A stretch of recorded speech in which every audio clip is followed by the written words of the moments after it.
Morning. The unstoppable ট্রাভেলার্সের পক্ষ থেকে আপনাদের সকলকে জানাই ভেরি হ্যাপি নিউ ইয়ার। আজ একটা হঠাৎ করে ঠিক হওয়া প্ল্যানে বেরিয়ে পড়েছি আমি আর তাপস। দাঁড়িয়ে আছি এখন গোলাঘাট টোল প্লাজার কাছে। এখান থেকে আবার সেই কোলাঘাট হাইওয়ে ধরেই আমরা এগোবো এবারে মহিষাদল রাজবাড়িতে। মহিষাদল রাজবাড়ি ঘুরে যদি সময় পাই গাদিয়ারা হয়ে ফিরবো।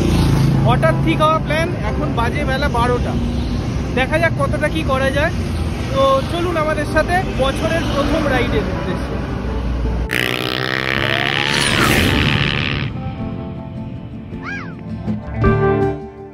এই 2024 সালে আমাদের পুরো টিমের তরফ থেকে চেষ্টা করা হবে 12 মাসে 12টা ট্রিপ করার।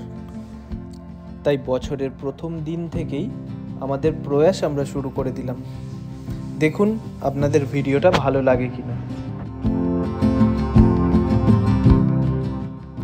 আমাদের পছন্দের সেই রাস্তা কোলাঘাট হয়ে নন্দকুমার থেকে এবারে আমাদেরকে মহিষাদল রাজবাড়িতে যেতে হবে। পৌঁছেছি আমরা মহিষাদল রাজবাড়িতে। এই যে আমি আর তাপস এখানে দাঁড়িয়ে আছি। এখানে প্রথমত বলে রাখি, ঢুকতে 20 টাকা করে টিকিট। তাতে ভেতরে একটা মিউজিয়াম রয়েছে, সেই মিউজিয়ামটা আপনারা দেখতে পাবেন।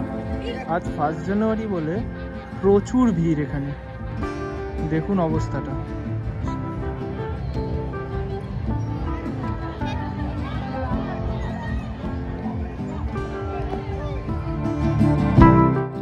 ষোলোর দশকে রাজস্থান থেকে এসে জনার্দন উপাধ্যায় গর্গ নামে এক ব্যবসায়ী মহিষাদলে তার জমিদারি শুরু করে।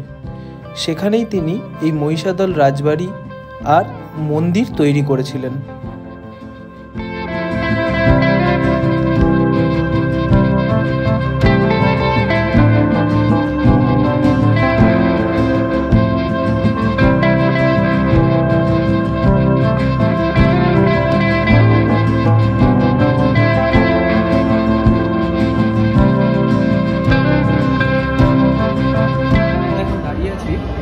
রাজবাড়ির ভেতরে একটা ছোটোখাটো মিউজিয়াম মতন করা রয়েছে, যেখানে আমাদের ভিডিও তোলার বা ফটো তোলার জন্য সম্পূর্ণরূপে বারণ, সিসিটিভি ক্যামেরার আন্ডারে রয়েছে। যেটুকু পারলাম আমরা, একটা লাইব্রেরি আছে সেটার ফটোটা আমরা আপনাদের দেখাচ্ছি, আর কয়েকটা টুকটাক যে ছবি আমরা তুলতে পেরেছি সেইটা দিচ্ছি। এখন দাঁড়িয়ে আছি মহিষাদল রাজবাড়ির করিডোরে, আপনারা দেখে নিন করিডোর।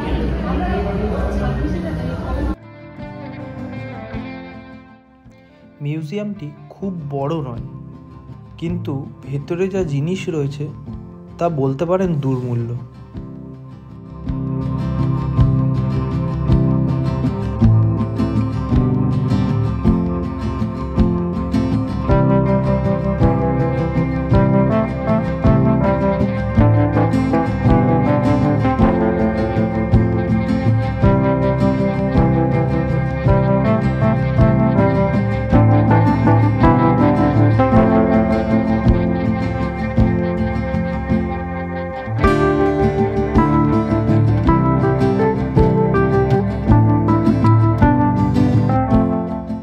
রাখি, রাজবাড়ির ঠিক পাশেই একটা ছোট্ট রেস্টুরেন্ট মতন এনারাই খুলেছেন, যার নাম রাজার হালে। এখানে চাইলে আপনারা লাঞ্চ বা ব্রেকফাস্ট যেটাই হোক করতে পারেন। রাজবাড়ির ঠিক অপোজিটে একটা ছোট্ট গেট আছে। সেই গেট দিয়ে যদি ভেতর দিকে ঢুকে আসা যায় তাহলে এই গোপালজিউর মন্দির আপনারা দেখতে পাবেন। যে কাউকে জিজ্ঞেস করতে হবে পুরনো রাজবাড়িটা কোথায়। পুরনো রাজবাড়ির ঠিক আগেই এই গোপালজিউ মন্দির। ঠিক পাশেই পুরনো রাজবাড়ির দিকে ঢোকার গেট।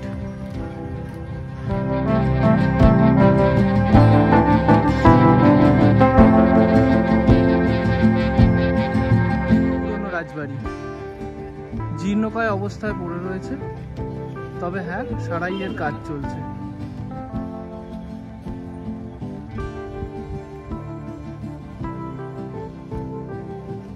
এখন গেওখালি ঘাটে।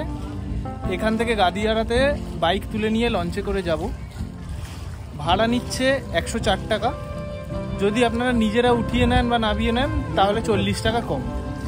তো আমরা সেরকম কোনো রিস্ক নিচ্ছি না, কারণ আমরা দেখেছি মৌসুমী আইল্যান্ডে যাওয়ার সময় কি অবস্থাটা হয়েছিল। আপনারা যদি আমাদের সেই ভিডিওটা না দেখে থাকেন, আমার চ্যানেলে গিয়ে দেখে আসুন মৌসুমী আইল্যান্ডের ভিডিওটা, তাহলেই বুঝতে পারবেন।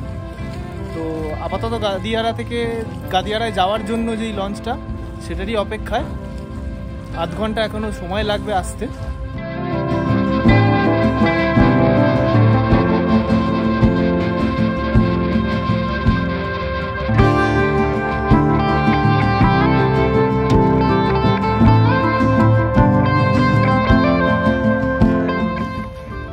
ওই সোজা যেটা দেখছেন ওটা হচ্ছে নূরপুর, কিন্তু আমরা যাব ঠিক এই জায়গাতে, ওইটা গাদিয়ারা। আমরা আপাতত ওইখানেই যাব। লঞ্চ দাঁড়িয়ে রয়েছে নূরপুরের জন্য, এটা ছেড়ে যাওয়ার পর আসবে গাদিয়ারার লঞ্চ। এই যে এখানে আমাদের বাইক রাখা রয়েছে, এই যে আমাদের লঞ্চ আসছে, এখানে করে এই লঞ্চে করে আমাদেরকে ওই পারে গাদিয়ারার দিকে পৌঁছে দেবে। এখানে বাইক তোলা হবে।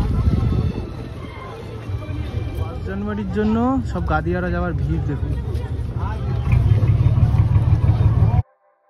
ঠিক এই সময়টাতেই ভয়টা আমার সব থেকে বেশি লাগে, কারণ যদি একটা স্ক্র্যাচ পড়ে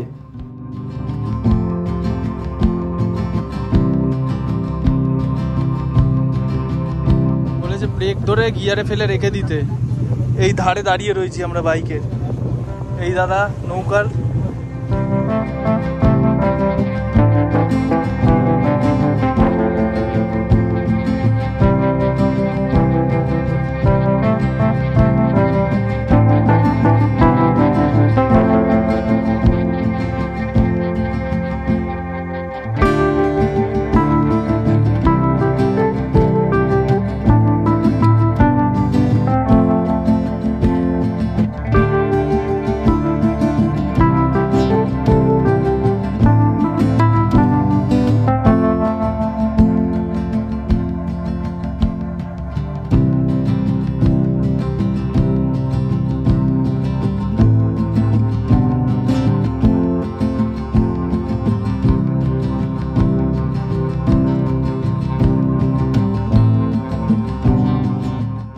গাদিয়ারাতে এই নদীর ধার ছাড়া আর সেরম যে ঘোরার মতন কিছু আছে তা কিন্তু নয়।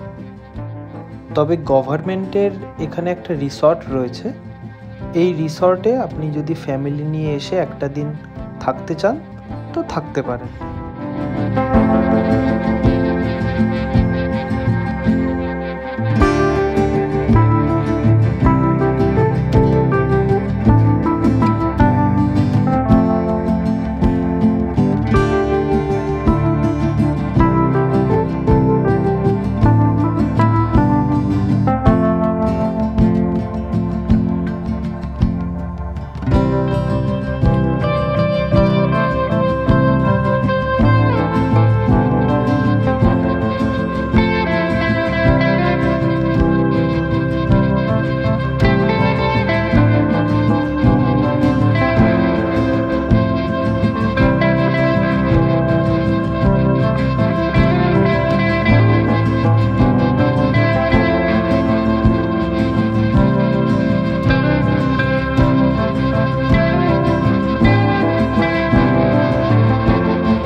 গাদিয়ারা আর মহিষাদল রাজবাড়ি ট্রিপ আপনাদের কেমন লাগলো জানাবেন।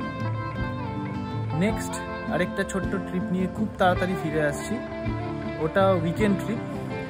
যাচ্ছি আমরা পঞ্চলিঙ্গেশ্বর, শিমলিপালে দেবকুণ্ড ওয়াটারফলস, সাথে দাগারা বিচ।